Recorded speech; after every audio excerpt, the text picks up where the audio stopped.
Pada malam ini kita akan berbicara berkenaan dengan atheism, ya. Satu gerakan falsafah yang bermula lama dulu, ribuan tahun, dan kelihatannya taking up pace sekarang ni, ya. Maksud dia mereka sedang berkembang, khususnya juga di tanah Malaysia ini, di kalangan orang Melayu kita, orang Islam yang dulu lahirnya Islam tetapi perlahan sudah berpindah ke akidah atheism. Dan saya secara peribadi saya jumpa ramai jugalah di kalangan mereka ini, dan ada juga yang sudah ada ragu, dia tak nyatakan terus terang tetapi sudah ada keraguan. Atas sebab itu saya melihat wacana keagamaan dekat negara, bukan sekat di Malaysia sahaja, di Nusantara ini perlu ada upgrading, ya. Perlu ada muhasabah. Kita punya aulawiyat, kita punya priorities nampak ni macam ada kesilapan ataupun persiapan pendidikan Islam untuk anak-anak Islam kita seolah-olah macam tidak begitu utuh untuk menyiapkan mereka menghadapi dunia yang semakin globalisasi ini. Okay? Itu yang saya perasan, itu yang saya lihat. Mungkin sebahagian merasakan, tak Ustaz, this is a non-issue, ini adalah masalah yang kecil, saya tak jumpa lagi kawan-kawan saya yang atheist, kan. Pondok-pondok kita masih cergas, kan. Perbincangan-perbincangan ilmiah dalam kuliah-kuliah agama kita, Alhamdulillah Ustaz, masih di dataran tinggi. Tak tahulah kalau awak mungkin berpengalaman berbeza, tetapi pengalaman saya sebaliknya. Ya, bukan sekadar pengalaman peribadi saya, tetapi observation saya. Jadi nak pilih kitab akidah untuk mengajar kepada masyarakat ni, dia bukan setakat kita ambil kitab yang talaqi bil qabul, yang sudah diterima ramai, ataupun kitab yang berumur, yang sudah kita kata secara turun-temurun diiktiraf sebagai kitab yang baik untuk bab akidah. Kita juga kena ambil kira zaman kita, ya, zaman kita. Pemilihan kitab is number one. Sebab kalau kitab awak salah, awak bernostalgia dengan kitab-kitab akidah yang pada awak, ini kitab akidah yang mu'tabar. Yes, mu'tabar is very important. Tapi selepas mu'tabar, awak kena tengok wakat, ya, awak kena tengok konteks awak. Jadi bila saya fikirkan kitab apa nak pakai, dan saya melihat bahawa kitab yang paling sesuai sebenarnya adalah kitab Syekh Mustafa Sabri, kan, Mauqiful Aql. Tapi datarannya tinggi, perbahasannya terlalu besar dan terlalu dalam. Bahkan ia ditulis bukan untuk semua orang, ya. Saya rasa ditulis oleh orang-orang yang memang berkecimpung dalam bidang falsafah dan bidang akidah dan juga bidang tasawuf. Tapi alhamdulillah Allah Subhanahu Wa Taala telah menghantar seorang lagi manusia yang luar biasa, yang membawa jalan tidak berbeza dengan jalan Syekh Mustafa Sabri. Dan sebenarnya kitab dia adalah rumusan kepada kitab Mauqiful Aql Syekh Mustafa Sabri, ya.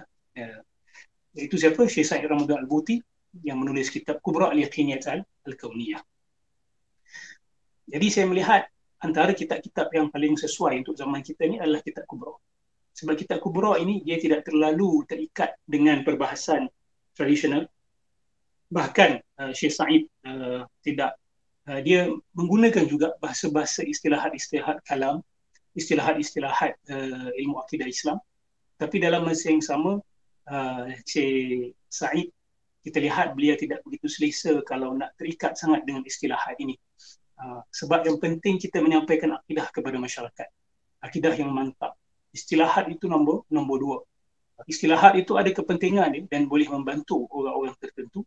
Tetapi kalau kita terlalu rigid, ya, dengan tradisionalisme kita dan kita lupa melihat keperluan zaman, maka di situ pengajaran akidah kita kata sebagai tidak kena kepada situasi yang sedang kita hadapi hari ini. Kenapa saya tak pilih kitab-kitab klasik, ya?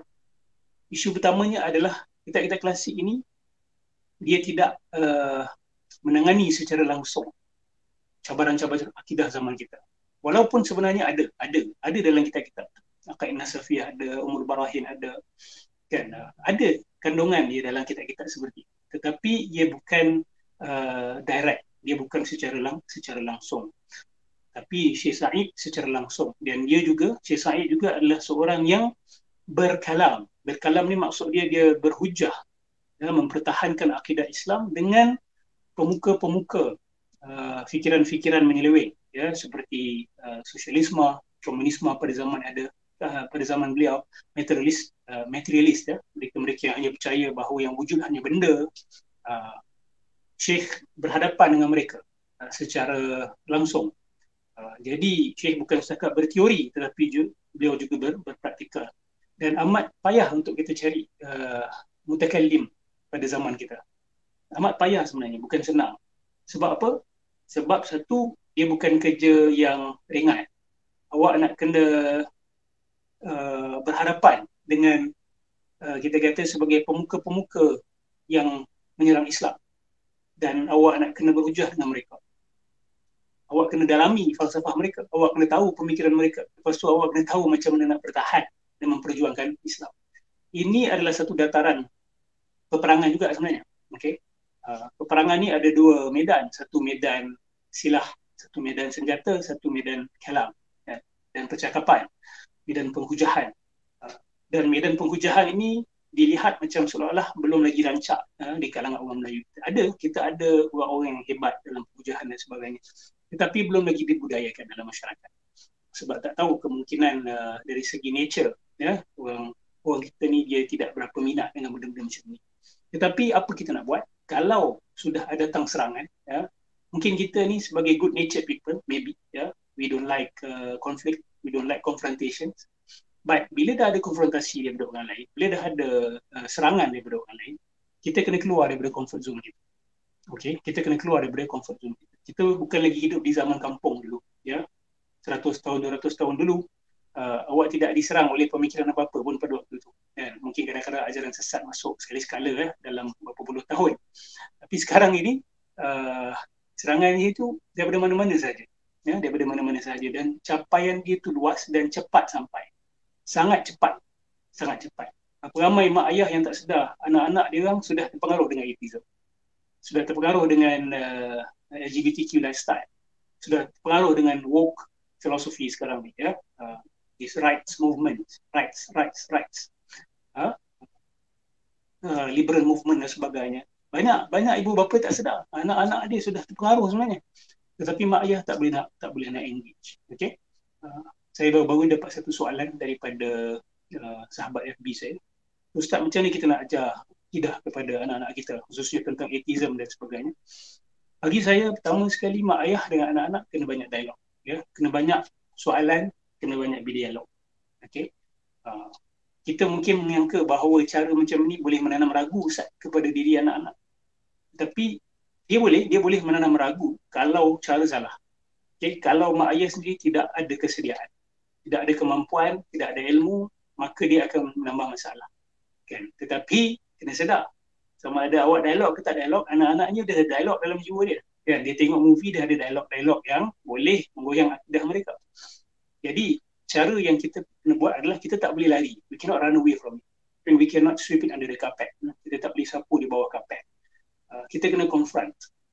Kalau tak mampu, cari orang yang mampu. Belajar. Jangan lari. Bila awak lari, itu retreat. Retreat maksudnya kalah. Bila kalah, there will be casualties. Akan ada mangsa. Akan ada orang yang akan mati in that sense, akidahnya. Okay? We will lose some people. That's what we do not want. Kita tak nak perkara-perkara seperti itu. Jadi perjuangan ini harus diteruskan, dan kita beruntung kita ada lagi kitab-kitab para ulama kita ada lagi orang-orang yang ingin meneruskan jalan ini. Saya yakin ramai di luar sana juga merindukan jalan ini, merindukan jalan kebijaksanaan, merindukan jalan kekuatan, merindukan jalan confidence dengan akidah kita. Bukan setakat indoktrinasi, taklid, ikut sahaja. Apa guru cakap terus ikut. Apa guru ajar, itulah yang ditelan. Soalan tidak terlalu rancak, perbincangan hampir tidak wujud. Bahkan kadang-kadang kita kata terpisah daripada realiti. Apa yang berlaku di sekeliling tidak dibincangkan pun dalam kuliah.